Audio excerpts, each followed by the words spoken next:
Hey guys, Chris Haskins with the realestateroundup.com, and we are here today at one of our new construction real estate projects. And the training for today is something that's really been weighing on me. What I want to talk to you today about, and I'm in the field, and I felt that it would be best for us to get out of the office today because real estate doesn't happen in the office, it happens in the field, guys. I wanted to talk to you today about how to be the boss, and not only how to be the boss, but are you even ready or equipped to be the boss? What do I mean by that? I'll give you an example. Before I get to this, I'm working with another investor doing a renovation for him as well. We're managing the project for him. And as I'm going through this construction estimate with them, they really don't have the decision-making power or the ability to make these crucial decisions. Ask yourself, are you ready to make these $1, $5, $10, $20, $30, $40, $50,000 decisions that can have real impact on people's lives? I know for me, it kind of weighs on me because I have to make these big decisions every day. And for some people that may be a small decision. And for other people that could be astronomical. Somebody making a $5,000 decision may be big, but we don't even deal in the 1,000 range anymore. Everything is going to be 10, 20, 30. This particular project here that I'm going to show you is about 170. So these are the decisions that you have to be willing to make fast. The people that succeed in this business, I'm here to tell you, make decisions fast, but you can always modify your decision as you move forward. But you have to at least make the decision to go left or right. If you don't make a decision, you end up sitting there, and once again, what's the worst that could happen to you? You get shot in the head, somebody shoots you, right? Well, that's the absolute worst. But in the realm of success, the worst thing is not taking any action. So are you ready to be the boss? What does that mean? What does that mean? You have to take the reins and be able to not only lead people, but you have to lead yourself. You have to lead yourself. Look in the mirror. I've got coaching clients all around this country, and it's very challenging when they're all, well, not everybody, but most people are looking for an exterior motivator, something to get them, or some knowledge exterior. What I mean by exterior is outside of themselves, as opposed to looking within themselves to say, what decision should I make that's going to be the best for me or the best for this project? In saying that, if you don't expect, you can't expect people around you to make fast and solid decisions if you aren't able to make these decisions. What do I mean by that? We need, today, I'm going to walk you back here. This new construction job has just turned out to be a nightmare. I'm going to show you what happened back here. You can see, got bricks everywhere. This actually looks like a tornado went through here. Thanks for working with me on this one, Calvin. Did I already say that? Forgot. Yeah, brother Calvin, camp video man and real estate investor. Thank you, brother. You're welcome. But yeah, if you have to be able to make tough decisions quickly, very quickly. And when I was talking about that renovation a minute ago with the other investor, they want me to make all of the decisions for them, and they have a $70,000 budget. I'm like, look, you need to sit down and make these tough decisions because it's going to start your brain. It's going to train your brain just like a muscle. Your brain is nothing but a muscle. Just like when you do like this, it gets bigger. Making decisions trains your brain and makes your brain stronger for you to be able to make more and bigger and harder and tougher decisions for the future. So if you can't decide where to spend $1,000, $2,000, $3,000, $4,000 on a renovation on a property, or even in business, how in the heck are you going to be able to spend or make a decision to spend $100,000 or a $200,000 job, or whatever the number may be? Make the decision, stick with it, and move on. If you have to hire, if you don't know, actually, like the renovation I was referring to, the homeowner needs an architect. I'm not an architect. I could probably figure out how to do the drawings, but we need to make a decision to hire an architect, and I have somebody to use for this particular job, and they have somebody. So I'm like, they talked to their people, and their architect said it was going to be $2,000.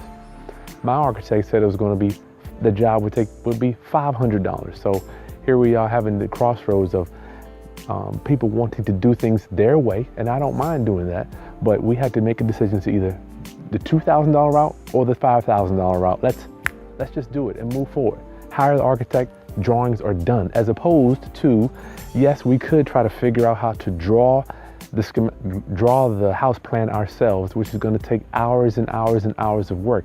But anytime, Eben Pagan taught me, anytime reading his books, you can buy your time back. If I can write a check and go down the street and work on something else, I'm there. Whenever I get to buy my time back, that's what you want to do. Be the boss, buy your time back. If you can hire, we call it subbing it out. If you can sub out a job and keep your time to do something else, that's what you want to do. Be the boss. So let me show you what happens when you're not the boss, or when you don't take charge or control of your jobs. Now, I consider myself a veteran. I've been doing this since 2004. It's a new construction job we got going on here, right? As you can see, I got cinder block all over the place, more cinder block than I even need. I went on vacation, I went on vacation a few days ago while the brick masons started this job, right? So I figured maybe I could trust them to at least get started. At least you could get started on the job, right? Before, I don't need to be here every second of the day, because that's not that's not the highest and best use of my time. But in being the boss, you have to be on site from time to time. I'm not saying you have to be there every day. However, I like to be at my construction sites every day.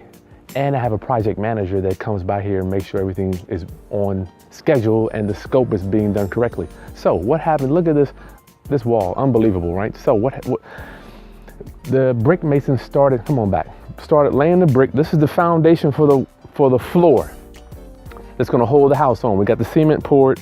They start laying the brick down. And wouldn't you believe, we've got about 6 foot of block for this house to sit on. All right, so when you pull up to this house, this is where your floor is going to be. You got me? So your floor will be there. And right now I'm under the crawl space, but you see the crawl space is going to be all the way up here. Okay. Now, any amateur can see that this is going to be very high, and it's not going to be appealing to an end buyer. So I went on vacation the other day. I was out of town for 2 days, and this is what happens when I didn't do what I know I was supposed to do and manage my project, be the boss of the project, and come by here to make sure shit is getting done the right way. So as you can see that wall there, we got 6 foot of block that went up. Same thing back here, 6 foot of block. What am I going to do with this? So when I made a call to when I made a call to the surveyor, the guy that did the elevation, he said the house needed to be 3 feet above ground. So 3 feet above ground is about right here. We're 6 feet above ground, okay? So I called, and the reason I found out about this is because my project manager called me yesterday and said, hey, the house looks a little high. The brick mason was going by whatever the surveyor said. The surveyor initially told me the house needed to be 3 feet. 2 days ago when they started laying the block, the surveyor said, hey, you need an additional 3 feet because of duct work going under the house. So we're going to add another 3 feet. So they start laying, and the brick mason doesn't care. He's going to just lay whatever. He's going to lay whatever the surveyor tells him to lay. Okay. So when I get back in town, I call this. First of all, I show up. I go crazy. My stomach's in a knot. I can't sell a house that's 6 to 7 feet in the air, right? And if you see the houses around here, look at this one. Yeah, look at that one there. It's low. I mean, all the houses around here are either on a slab or they're on a slab or a very, very small crawl. So when he starts building mine, I'm 6 feet in the air. I'm like, we need to check this out. So I call the surveyor. I say, hey, brother, why is my house 6 feet off the ground? They go do their work. I'm on the phone with them. I'm trying not to get pissed. He goes, you know what? We made a mistake. We made a mistake. The paperwork he had, he said it was supposed to be a 1. It was a 3. He said it was whatever that means. It was supposed to be 13 feet. I'm sorry. It was supposed to be 11 feet off the ground, below the flood line, but for some reason his paperwork said 13. So we're up here due to a clerical mistake. And this is gonna cost me, I'm not sure, but it isn't gonna be cheap.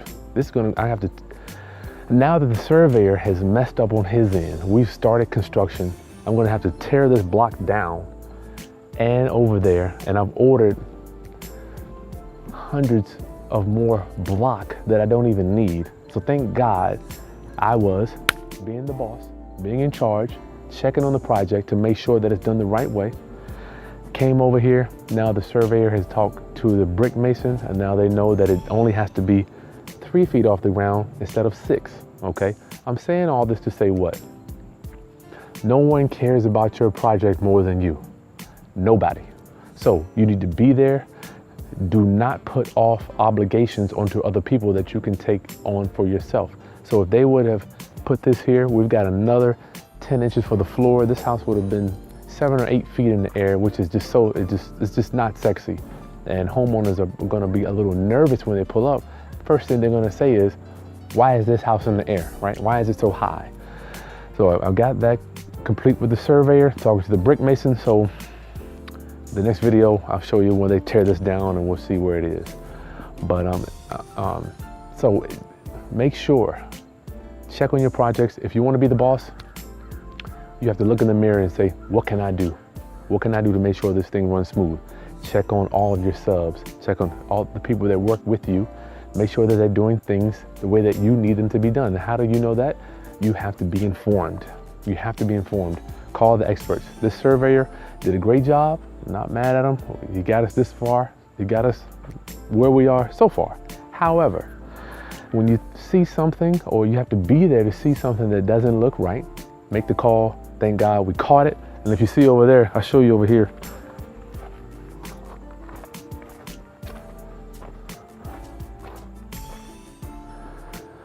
This edge here looks about right, where it's maybe 4 feet. So I can live with this. And I don't even know if this is right.